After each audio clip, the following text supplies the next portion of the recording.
If I were to ask you to name the single biggest cancer killer of children and adults under the age of 40, what would you say? You'd probably guess something high profile, something we see on billboards all the time. Right, or hear about in those huge charity marathons. But you'd be wrong. Yeah, the data tells a completely different story. We are talking about brain tumors. It's staggering. According to the latest figures from Brain Tumor Research and the Brain Tumor Charity, they kill more men under 70 than prostate cancer. And more women under 35 than breast cancer. See, that just stops me in my tracks, because when you think of those other cancers like leukemia or breast cancer, we have seen these massive triumphant leaps in survival rates over the last few decades. Exactly. I mean, for leukemia, survival has increased something like six-fold. It's a modern medical miracle. But for brain tumors, It's a flat line. it's essentially flatline. The survival rates have barely moved in 40 years. A 40-year flat line. That is terrifying. So today, we're going to try and understand why. But we aren't just looking at the biology, though we will definitely touch on that. We are doing a deep dive into the logistics of survival. The real-world hurdles. Yeah, we're unpacking the postcode lottery of care, the desperate battles families fight to access a specific drug called Avastin, and why, in 2026, British patients are still being forced to travel to Germany to get treatments that might save them. Or at least giving them a little more time. It is a really heavy stack of source material today. It is. We've got parliamentary briefings on the new rare cancers bill from the 2025-2026 session, evidence from the Brain Tumor Charity, and some truly heart-wrenching first-hand accounts from patient forums. Specifically, the Macmillan online community forums from late 2025. The patient stories there they're incredibly revealing. So let's start with the money. Because usually, when a problem is this big and this deadly, society throws money at it until it goes away. Yeah. Why hasn't that happened here? It comes down to a really brutal kind of economics. If you look at the evidence, since records began in 2002, only about 1% of the national spend on cancer research in the UK has been allocated to brain tumors. 1%. Given the mortality stats we just cited, killing more people under 40 than any other cancer, that seems incredibly low. It is disproportionately low, and it creates what researchers call a vicious cycle. How does that work? Well, high-grade brain tumors, specifically glioblastoma, which we'll talk about a lot today, are so aggressive that 60% of patients die within 1 year of diagnosis. So you don't have a growing community of survivors to advocate. Exactly. You don't have that massive army of survivors championing the cause, marching on Parliament, raising funds. Like you do with breast cancer. Right. Breast cancer advocacy is a flywheel. More survivors drive more funding, which drives research, which creates even more survivors. With brain tumors, it's an orphan disease. The disease moves so fast that the patient voice is often silenced before it can really be heard. And it seems like the medical system is failing them right from the start, too. Just at the point of diagnosis. Yeah. I was reading that nearly 40% of patients in England are diagnosed in emergency care. In A and E, yes. That is a massive failure of early detection. Why is it so high? Imagine the scenario. You have headaches, maybe some slight personality changes, but it's vague. You go to a GP. Now, a GP might not see a single brain tumor in their entire career because there are over 100 different types. But they see headaches every single day. Exactly. So Yeah. you wait. You get sent home with painkillers. And you wait until... Usually until you have a seizure. You have a seizure in the kitchen or you collapse at work. You end up in A&E, and by then the tumor is often advanced. So the prognosis is immediately worse because you aren't catching it early. You are catching it when it's already causing catastrophic damage. Right. Which brings us to the human side of this data. There was a harrowing account we pulled from late 2025 on the Macmillan online community forums. From a user called Kesterleek. Yes, Kesterleek. This story really encapsulates everything we are discussing today. His father was diagnosed with grade 4 glioblastoma. The most aggressive form. The absolute most aggressive. And for the non-doctors listening, the user mentioned specifically it was IDH wild type, unmethylated. I saw that. What does unmethylated actually mean for the patient in practical terms? Without getting too deep into the genetics, unmethylated is a key marker. It generally means the tumor is less responsive to the standard chemotherapy drug. Temozolomide, right? Yes. So the standard NHS toolkit surgery, radiotherapy, chemo is effectively blunt scissors against a very tough material. It just doesn't work as well. So faced with that diagnosis, knowing standard care won't work and survival rates are incredibly low, the family did what so many desperate families do. They looked at the map, And they look to Germany. The Germany trip, it is a recurring theme in all these patient forums. Why Germany specifically? Do they have secret science that we don't? It's not necessarily secret, but the regulatory and funding landscape is entirely different there. In Germany, clinics often offer immunotherapies and combination therapies that are still considered experimental here. Or they just aren't funded in the UK context? Exactly. Kesterleek mentions his father received dendritic cell therapy and oncolytic virotherapy in Germany. Okay, let's unpack those for a second. What are they actually buying with that plane ticket? Well, dendritic cell therapy is a form of personalized medicine. They take immune cells from the patient's own blood, expose them to the cancer cells in a lab to teach them what the enemy looks like, and then inject them back into the patient. It's like giving the immune system a wanted poster for the cancer. That's a great way to put it. An oncolytic virotherapy is using a modified virus to specifically infect and kill the cancer cells. It is cutting-edge stuff. But interestingly, looking at Kesterleek's story, the most critical part regarding his dad's quality of life wasn't just the fancy immunotherapy. It was a drug called Avastin. Bevacizumab. We hear this name constantly in these discussions. Right. Now, Avastin is an anti-angiogenic drug. Meaning it cuts off the blood supply to the tumor.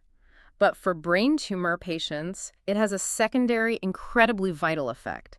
It is highly effective at reducing edema. Swelling in the brain. Yes. And if you reduce the swelling, you reduce the symptoms, the confusion, the paralysis, the immense pressure in the skull. You essentially get your dad back, even just for a while. Exactly. It improves quality of life significantly. But here is the catch.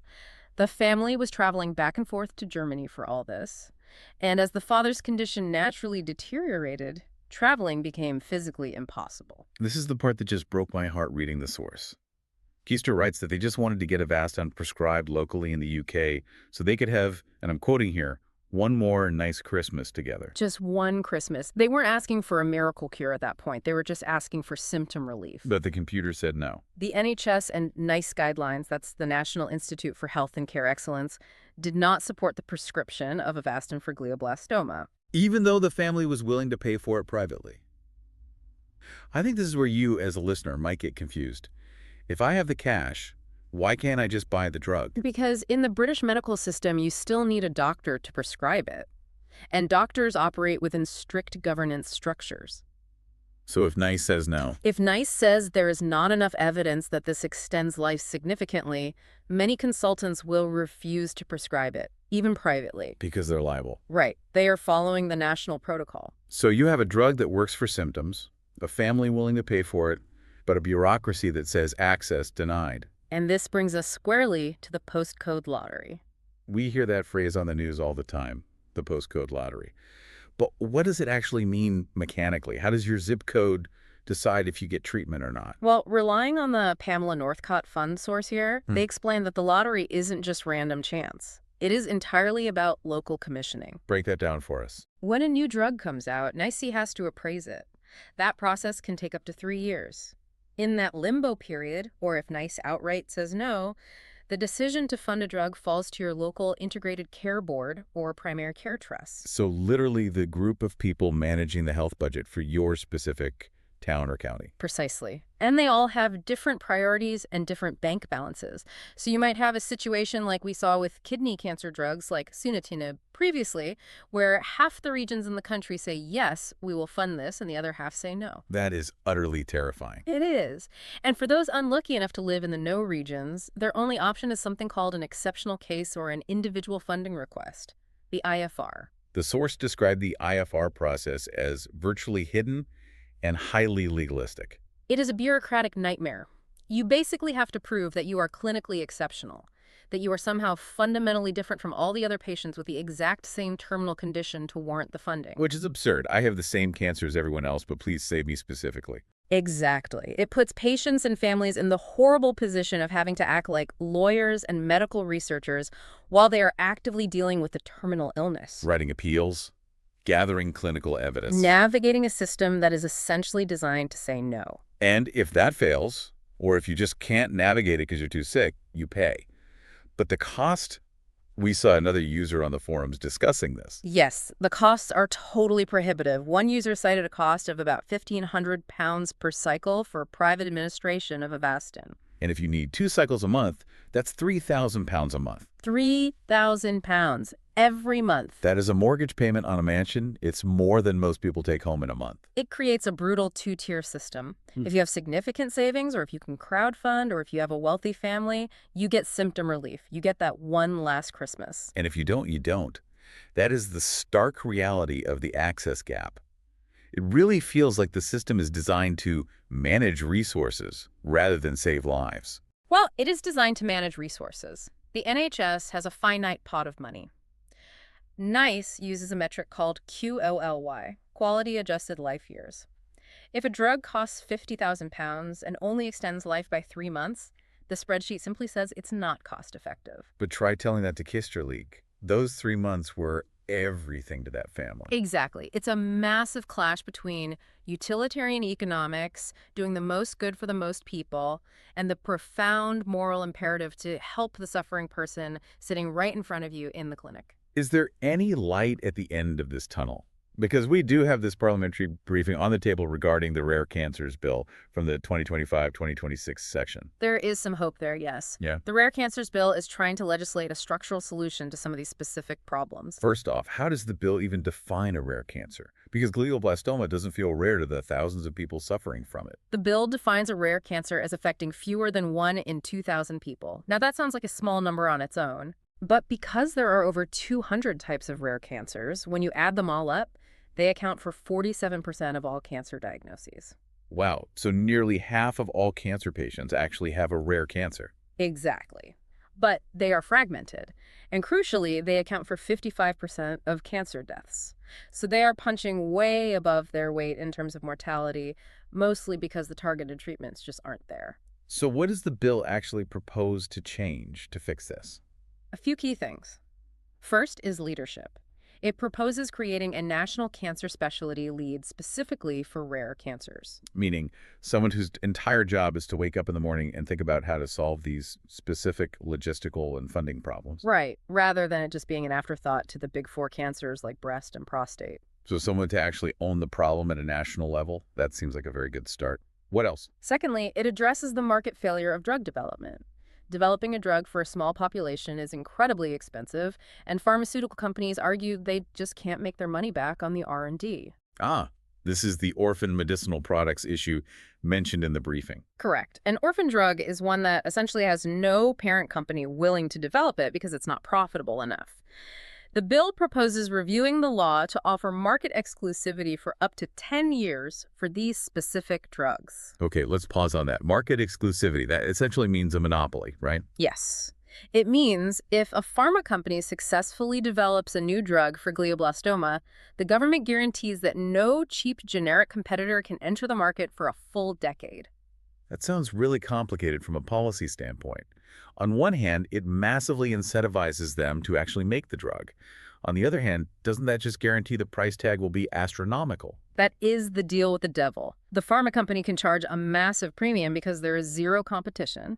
And then we are right back to the issue of whether the local NHS boards can afford to commission it. Right. So we might get the miracle drug invented, but then fall right back into the postcode lottery because it costs £100,000 a dose. That is the core tension. The argument from the bill's supporters is basically, would you rather have a high-priced drug that exists or a cheap drug that was never invented at all? The bill is betting that the financial incentive is absolutely necessary to get the science moving in the first place. There's also a section in the bill about clinical trials that caught my eye. You mentioned earlier that the lack of survivors makes campaigning hard, but I imagine it makes finding trial participants nearly impossible too. It's a huge logistical hurdle. Patients are scattered all across the country. A trial might need 50 people with that specific IDH wild-type mutation we talked about. If you have one patient in Cornwall, one in Newcastle, and one in London, how do you even connect them? And currently, the NHS data systems just don't talk to each other to flag this. Not well enough, no. The bill wants to enable specific data disclosures to help identify and proactively contact potential trial participants. So instead of me having to scour the internet forums to find a trial while I'm desperately sick, the trial could theoretically find me. That's the dream. It flips the model from opt-in, where the sick, exhausted patient has to do all the legwork, to a more proactive system. For a disease that moves as fast as glioblastoma, speed is literally everything. You don't have 6 months to research clinical trials. You barely have 6 months to live. It really highlights how much of this battle is administrative. We tend to think of fighting cancer purely as biology-mutated cells and chemotherapy drips, but so much of it is actually paperwork, funding requests, and data sharing agreements. Absolutely. The science itself is actually progressing. We see that with the clinics in Germany. We see it in the potential for these new immunotherapies. The blockage isn't always in the petri dish anymore. It's in the policy. So let's try to synthesize all this for you listening.